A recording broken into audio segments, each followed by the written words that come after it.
You know, it's almost sad. It's the end of an era of a playthrough that took way too many months for me to finish posting. Well, considering some parts of it also relied on my internet behaving. Well, it's true, but most of it was just me getting distracted with other games or, you know, all this other stuff that's been going on over the past few months. But hey, it's Dracula's Peer's having lives outside of YouTube. Madness. Oh, I wish I didn't have a day job. But oh well. Either way, I forgot to actually take my luck equipment off, so let's fix that. Where we're going, we don't need luck. Yeah! Let's go say hello to FABULA!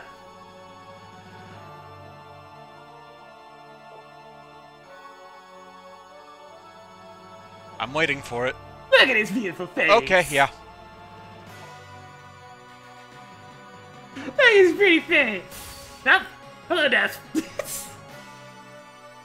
Hi there with your double hoods. Thanks to Sim. And we need to reference this. There he is. He's so beautiful. Well, you know, he wanted to cash in on all the little teen girls that have their vampire sparkly in the sun heartthrobs. So for some reason, Dracula has aged backwards since we've seen him last, and he's young and handsome now. And now we're gonna have to fight Dracula and Death at the same goddamn time. Well, see, I just want them to have to swap out like you do, because I just want to hear them dramatically sing, Dracula, Death! Dracula, Death! Dracula's using the same old moves he always uses, like those fireballs and the bigger fireballs you go up, down with. They've existed forever. Well, he's a man of tradition. And this move hurts. BAM! 1,000 damage! That was impressive. But you want to know what's even more impressive? When he doesn't spawn on the side of the room, we have, after this, his third and most threatening move, Bat Moon! Well, okay then. It's really goofy in the voice sample, and that's amazing, and I probably should have shut up instead of talking over it, but, you know, whatever. Bat Moon! I mean, we saw everything that that first half has to do. Yeah, this isn't gonna go anywhere good. Less of a dance and more of a look at my beautiful self. I'm so beautiful. I'm less beautiful now. He kind of lost a lot of his vampire bishiness. Yeah. Okay, so this form has about 3 moves. He'll just ground pound the fifth every now and then, but if you see him cross his arms, he's going to do that, like, knee thrust at you. So this is all about just watching his animations and seeing what he's about to do. He's been learning from Captain Falcon. He's trying to do the people's knee. Pretty much. His other moves, they have an enormous tail, so they're not even threatening. That one is the only one that's threatening. The freaking knee thrust is the most scary thing you can do. The rest of them are so easy to dodge. This one is a lot less scary than it looks. Just make sure to keep jump attacking so you it can looks constantly impressive. move. Just gotta make sure to get out of the way.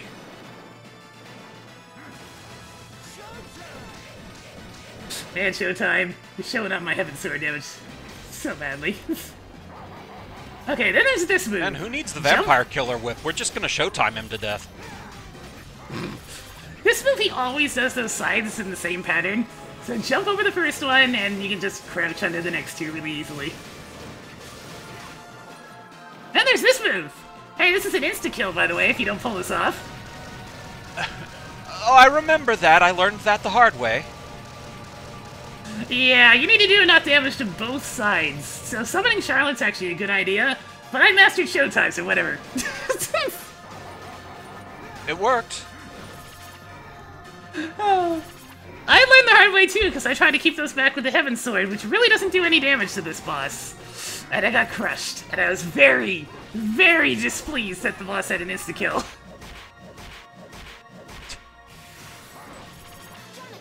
Hey, DracuDeath, why do your sides sound like race cars driving by?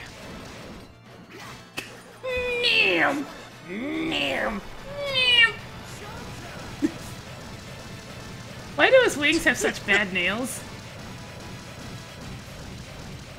Well, you know, I mean, it's hard to get a good manicure when you live in a haunted castle. I mean, I suppose that's a point. Those wings are really amazingly animated, by the way. Yeah. I mean, I realize they're 3D, so they're not actual sprites, but they still look great. They really do. They could do some nice things on the DS. It's one of those things where you can appreciate some hard work. At this point, I'm just all like, okay, fine. Because this does so much more damage, holy crap. There! It kind of, like, I don't know what that charged attack did to him right there, but, it kind of caused him to spaz into the floor. Yeah, just a little. Charlotte appreciates good teamwork. Apparently. One day, my power will be fully revived, and I'll be even younger!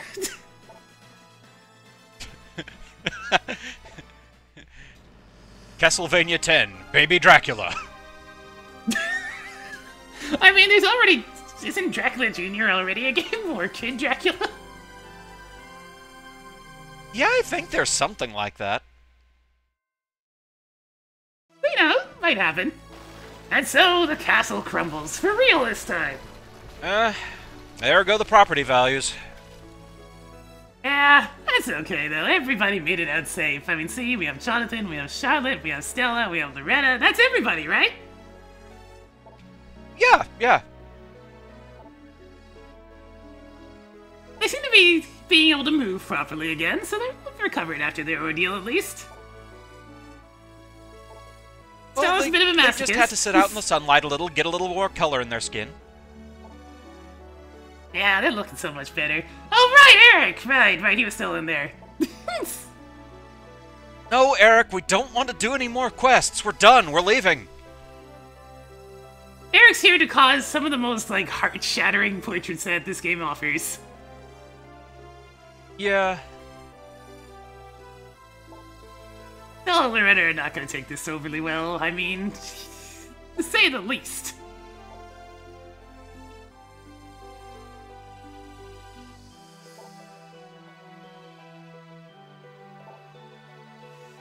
And off he goes. Yeah, that looks painful.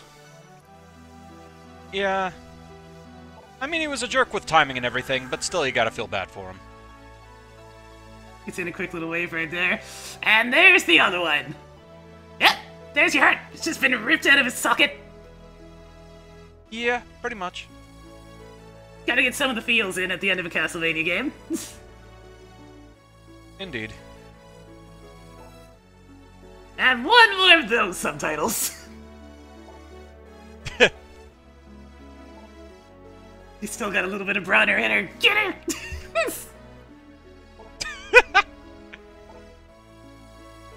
I mean, Jonathan and Charlotte's all cool about this. They don't seem to care very much. Because they know what they had to go through for that jerk. Yeah, pretty much. He said the word! He said the word! Don't say Suddenly that word! anime! Why would you ever say that word around Charlotte? Never say that word! I'll just piss her off.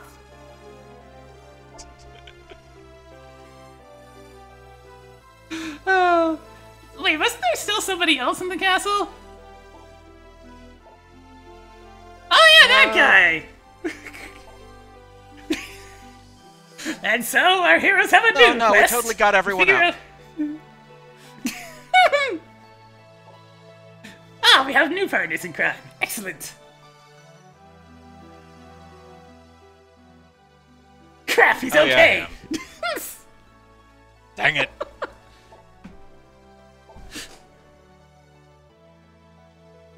Oh, and so he gets left in the dust, forever to be one step behind our heroes. Good. Hammer And was that a was better Castlevania Fortune shopkeeper. of Ruin. He had awesome music.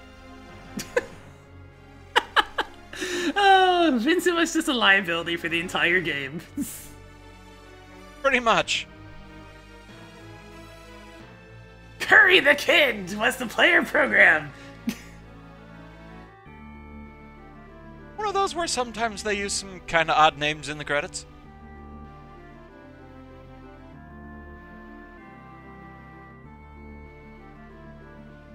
Yep, some of them just want to have their mask names.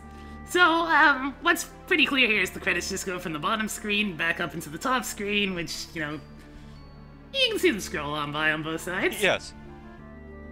It looks a little bit more awkward when I have the screens positioned as I do, but just the job done. And here we see Eric, when he actually had color in his face. Yes. It answers the mysterious question, what color was his hat? And now we know. Oh, this game's still really good. It has some troubles, mostly anything involving the grinding, but it's actually really solid. Yes. I actually really like it. It's a pretty solid game.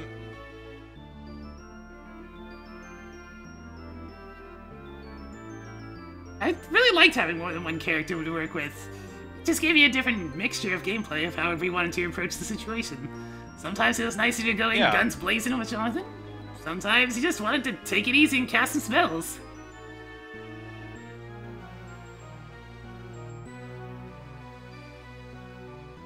Vincent, that hairdo, you're like one step away from being a resident of the Mushroom Kingdom. Just saying.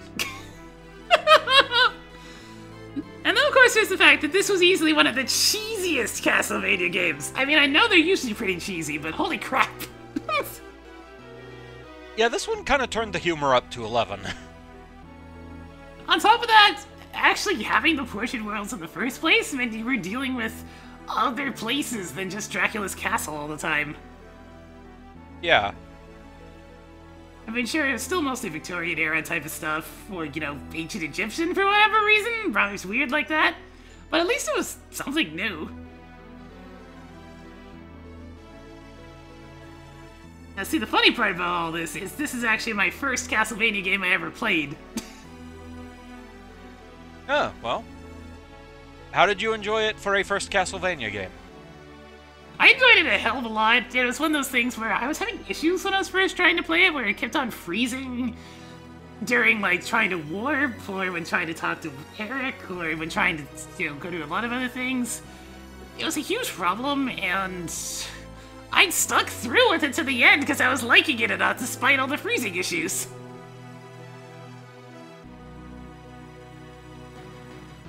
Oh, and I'm a little puzzled there. Was there some significance to that blank painting that just went by? I'm guessing that was Dracula's painting and, well, I don't know. Maybe it was our painting? But here's our painting. It's beautiful. Oh, catch you guys all next time.